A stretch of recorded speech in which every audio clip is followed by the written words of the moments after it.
Knicks finally returning home after a grueling 7-game road trip. This time, a showdown of the Battle of the Tanks between the Portland Trailblazers. Knicks looking for revenge, and they would get just that, man, with an easy win. No Anthony Simons for the Blazers tonight. No Dame Lillard. Portland unveiling a G League style team tonight. So the Knicks took care of business, man. It was relatively light work. You know, Portland fought hard through 3 quarters. But RJ Barrett, Evan Fournier, Emmanuel Quickly and company made quick work out of the Blazers. Knicks win 128-98.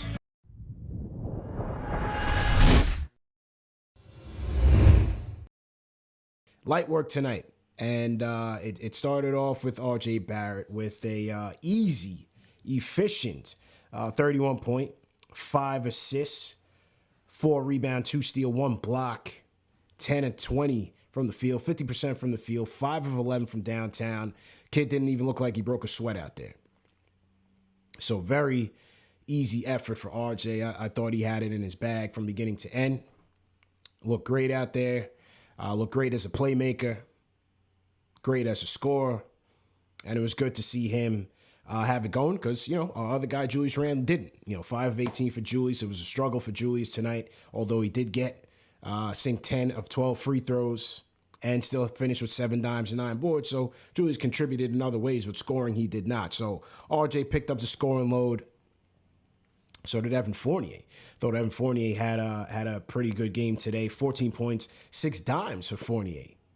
Which is something that you don't see too often, something that you were hoping to get a little bit more from this season was Fournier's playmaking ability and hoping that would have elevated this team. But tonight he had it going. And again, efficient from the field, 5 of 10 from the field, 4 of 9 from downtown. You know, that was I was looking at that prop on Prize Picks. Prize Picks had Fournier at 3-pointers made. And so I was looking at that. I was like, you know, Portland right now is giving up a ton of 3-pointers to opposing teams. They are currently one of the worst defensive teams in terms of guarding the 3, meaning the wing. So I expected Fournier to have a good night tonight. Shout out to Emmanuel Quickly. I thought Quickly had it cooking for us off the bench. 25 minutes for Quick, 18 points, an efficient 4 of 5 from the field, 3 of 3 from downtown. 6 dimes for Quick, 5 rebounds for Quick. So, you know, I know a lot of you guys have been down on Quick this year. I particularly think he's having a good second half of the season, and that's been good to see. You talk about player development, you want to see players coming along. I think Quickly is showing that. You know, his shooting hasn't been where it was last year, but I think he's, you know, trying to be more of a facilitator, be more of a playmaker out there. No, it hasn't been perfect, has not been perfect, but I think Quickly has made progress this year, despite his shooting not being there. I think defensively he's been pretty sharp.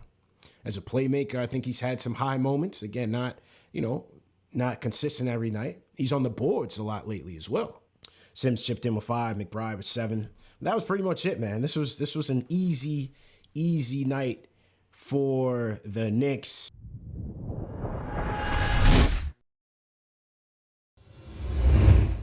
I'm chilling. I hear what you're saying about the rosters and all that talented and whatnot, but at the same time, this roster is not 11 games or however many games below 500 we are. We should be hovering around the 500 mark, and part of that is due to Tibbs not making the right adjustments. Like, I'm not even talking about like the blown leads. Like earlier in the year, there was games where it came down to coaching decisions in the last 2 minutes or so, and he was making poor coaching decisions. Sure. And it's like that, plus the fact you're blowing 20-point leads, plus the fact when you see things aren't working with the lineups you're going with, you're not willing to make the adjustments. I feel like I'm not saying that he doesn't deserve to at least get into next season and see if he could turn it around, given a whole training camp and seeing what we do with the draft and off season. But it's the time's running out. Like, we can't keep making excuses on the talent when it could be better than what it is.